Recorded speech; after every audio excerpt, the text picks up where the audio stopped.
Hier soir s'est tenu un conseil municipal important puisqu'il s'agissait du vote du budget. Donc comme d'habitude, je vais vous en faire un petit compte-rendu en vidéo. Je voulais commencer par parler 5 minutes de la composition du conseil municipal, puisque nous avons dû faire face à 3 démissions. Donc je voulais prendre le temps d'expliquer ce qui s'est passé. Parmi les motifs invoqués pour les 3 élus démissionnaires, qui sont Yves Minereau, Agathe Huyard et Catherine Perrichon, parmi les motifs invoqués, il y a le fait que j'ai parrainé Éric Zemmour pour l'élection présidentielle. Alors, je voulais expliquer ma démarche. Je l'ai fait hier en conseil municipal et je profite de ce compte-rendu pour donner des explications.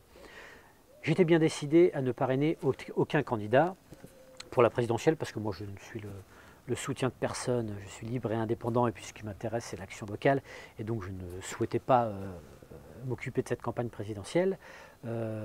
Et puis vous, comme moi vous avez entendu qu'au fur et à mesure que les candidats cherchaient à recueillir des parrainages, la faiblesse du système de parrainage actuel a été pointée du doigt par tout le monde, puisqu'il y a des candidats qui représentaient un courant de pensée significatif dans l'opinion qui pourraient ne pas avoir leur signature. Donc nous, élus, avons été fortement incités par tout un tas de responsables politiques, le Premier ministre, le président du Sénat, le président de l'Assemblée des maires de France, incités à parrainer des candidats en disant voilà, vous êtes maire, prenez vos responsabilités pour que la démocratie puisse s'exprimer, n'entravez pas le jeu démocratique. Voilà. Donc moi j'étais ennuyé parce que je voulais garder cette neutralité, mais en même temps, effectivement, le fait qu'on ait potentiellement un problème démocratique me pose la question. Et c'est là qu'est apparue la plateforme Bayrou, dont vous avez peut-être entendu parler, qui est un collectif d'élus qui, comme moi, n'avait pas envie de soutenir qui que ce soit, mais qui comprenait bien qu'il fallait que le jeu démocratique puisse s'exprimer. Donc moi j'ai souscrit à cette plateforme qui avait pour but donc, voilà, de flécher les signatures recueillies vers les candidats en question. Alors les critères qui ont été choisis, c'est les candidats qui n'avaient pas encore leurs 500 signatures, mais qui étaient à plus de 10% dans les sondages. Bon voilà, c'est dans ce cadre-là que j'ai parrainé Éric Zemmour. Tout de suite, j'ai expliqué ma démarche aux élus, sur ma page Facebook personnelle, voilà, pour que ce soit compris de tous. Et dans l'immense majorité, voilà, les gens ont compris la démarche, mais pas tout le monde. Et notamment les 3 élus démissionnaires qui n'ont pas compris ou qui n'ont pas voulu comprendre ou qui n'ont pas accepté la démarche et qui ont choisi de poser leur démission. Bon. Poser leur démission, je le regrette profondément, j'en prends acte. Voilà, je ne souhaite pas m'étendre plus sur le sujet, ce que j'ai à dire, je leur dis à eux, si vous permettez. Mais voilà, c'est ça que je tenais à dire. Ce parrainage, c'était un acte citoyen, ce n'était pas un acte de soutien. Et je regrette que ça n'a pas été bien compris par tout le monde. Mais c'est ainsi. Donc, suite à ces démissions, il y a un nouveau conseiller municipal qui nous a rejoints, Slađan Milenković, dont je salue l'arrivée, je suis ravi qu'il nous rejoigne. Et donc c'est avec cette nouvelle composition du conseil municipal que nous avons démarré la séance d'hier. Voilà ce que je voulais dire. Alors, je rentre dans le vif du sujet pour l'ordre du jour du conseil municipal d'hier. La Poste. Depuis plusieurs années, la Poste devient un vrai problème. Le service se dégrade de plus en plus. Aujourd'hui, la Poste est ouverte 15 heures par semaine. Et encore, ça c'est quand ça se passe bien. Souvent, comme c'est le cas aujourd'hui, on reçoit la veille, 17 h, un mail en disant « nous serons fermés demain ». Pas plus d'explications. Bon. Depuis qu'on est élu, on essaye de faire pression sur la Poste pour qu'il soit ouvert le plus possible, pour que le service soit de la meilleure qualité possible. Mais force est de constater que ça ne porte pas ses fruits et plus ça va, pire le service est. Donc, les services de la Poste sont venus nous voir en nous disant on vous propose 2 solutions, une agence postale communale ou un relais poste commerçant. Agence postale communale, ça veut dire que c'est la mairie, les employés de mairie qui font les opérations de la Poste. Alors honnêtement, nos employés sont déjà très occupés, on n'a pas la place, on n'a pas les moyens d'embaucher quelqu'un pour faire spécifiquement ça, donc on a assez rapidement évacué cette possibilité du relais de la Poste communale. Et puis pour ce qui est du relais poste commerçant, le principe c'est que c'est un commerçant qui prend chez lui les activités de la Poste. On a écrit à tous les commerçants d'Ori pour leur proposer cette option et on en a eu deux réponses positives.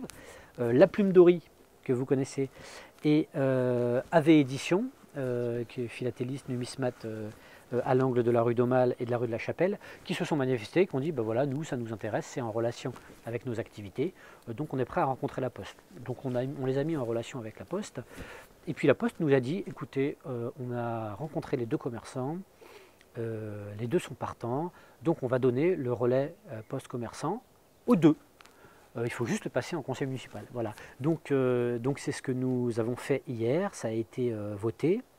Alors la Poste, l'agence postale telle qu'on la connaît aujourd'hui, va fermer, et l'activité de la Poste se fera chez les deux commerçants, avec une différence significative, c'est l'amplitude horaire, c'est les horaires d'ouverture. Aujourd'hui, c'est, je vous l'ai dit, 15 heures par semaine. Demain, ce sera chez un commerçant 51 heures par semaine et chez l'autre 39 ou 40 heures par semaine. Donc vous voyez que vous pourrez avoir des activités à 19 heures alors qu'avant 16h30 et encore il fallait que ce soit le bon jour de la semaine.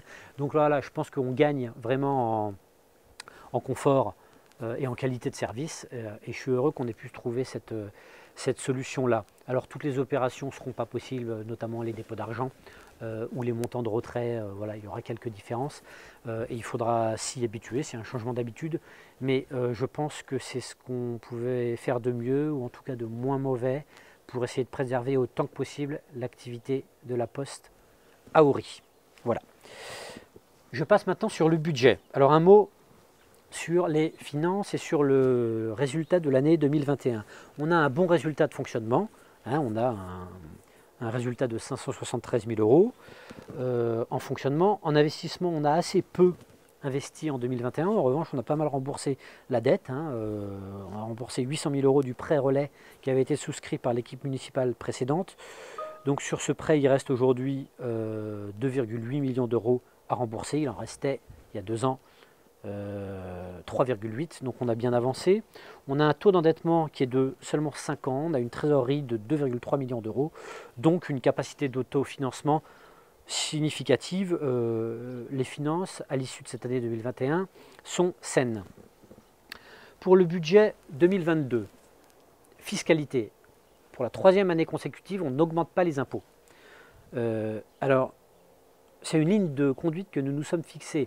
C'est pas facile de la tenir et je peux vous dire que beaucoup de collectivités font le choix d'augmenter la fiscalité parce que vous voyez bien, l'inflation, tout est plus cher et les collectivités font face à des coûts qui sont de plus en plus importants et ils peuvent être tentés d'augmenter les impôts. Alors nous, ce n'est pas notre politique puisque oui, nous, on fait face à la hausse des coûts, effectivement, mais on a aussi conscience que vous, contribuables, vous faites face à cette hausse et que ce n'est pas facile pour tout le monde. Donc on adapte nos dépenses aux recettes que nous avons et pas le contraire. Donc c'est pour ça que pour la 3e année consécutive, et j'en suis fier, on n'augmente pas les impôts. Alors notre budget 2022 sera serré, je ne vous le cache pas, notamment sur la section de fonctionnement, puisque alors il y a des rattrapages de l'année 2021 pour 115 000 euros, il y a l'inflation qu'on a envisagée, il y a des dépenses nouvelles, puisqu'on a recruté une nouvelle ATSEM à l'école maternelle, c'était indispensable. On a créé un service espace vert avec l'embauche d'une personne au service technique. Donc tout ça, c'est des frais. Il y a des animations, des associations qui se créent et qui ont des projets ambitieux. Donc il faut qu'on les accompagne parce qu'on a envie de faire vivre notre commune. Donc le budget 2022 en fonctionnement va être serré. En investissement, alors on a une bonne trésorerie, je vous l'ai dit, ça nous permet d'investir. Mais je peux vous dire qu'on va être très prudent, qu'on n'engagera pas de dépenses tant qu'on n'aura pas la subvention qui va en face. On va être très prudent parce que je pense que la situation l'exige. Voilà pour les principaux points concernant le budget. On a voté des subventions aux associations à hauteur de 62 000 euros, hors Ory Enfance. Ory Enfance, je vous en reparle après, mais 62 000 euros, c'est en augmentation parce qu'il y a des nouvelles associations, il y a des nouveaux projets pour certaines associations importantes, notamment l'Origeoise, qui a un projet ambitieux de faire un maratrail, un marathon là, au mois de septembre. Et pour le rayonnement de la commune et pour l'animation de notre commune, c'est quand même un super projet qu'on a envie d'accompagner. Donc on a accordé une subvention de 7 000 euros à l'Origeoise, et puis Capori, qui est l'association qui s'occupe notamment des relations avec nos amis néerlandais de Capelle. C'est pareil cette année, voilà, Capelle fait venir une fanfare, ils vont faire un concert à l'église, ils vont faire un défilé dans les rues d'Ori. Voilà, tout ça c'est des frais, et donc on a choisi d'augmenter la subvention de ces associations parce que ça anime le village. Ori Enfance, la subvention était jusque l'année dernière de 164 000 €, et puis vous savez que depuis septembre, il y a l'extension des horaires de la halte garderie, donc c'est un surcoût pour la commune de 15 000 € par an. C'est un vrai service en plus pour les Origeois, donc on est heureux de l'accompagner. Voilà. Et puis les deux derniers points, on a voté la mise en place de la télégestion énergétique pour les locaux communaux. Bon, ce sont des installations d'équipement qui permettent de mieux contrôler nos dépenses d'énergie, et vu la trajectoire que prennent les dépenses d'énergie, je pense que vaut mieux pouvoir suivre ça de près. C'est à ça que va nous servir cet outil. Et puis dernière chose, on a voté la signature d'une convention d'installation d'une antenne pour la télérelève pour la SOR. Vous savez qu'on a changé, vous le savez, de distributeur d'eau potable. C'était Suez jusque fin 2021, depuis début 2022, c'est la SOR. Ça s'est fait dans la douleur, et on a bien compris quelles étaient les difficultés, et je peux vous dire que Suez, on est sur leur dos pour qu'ils fournissent enfin une facture qui soit lisible, mais bon, c'est pas le sujet. Le sujet, c'est que la SOR doit installer une antenne pour pouvoir faire des télérelevés, comme le Suez le faisait.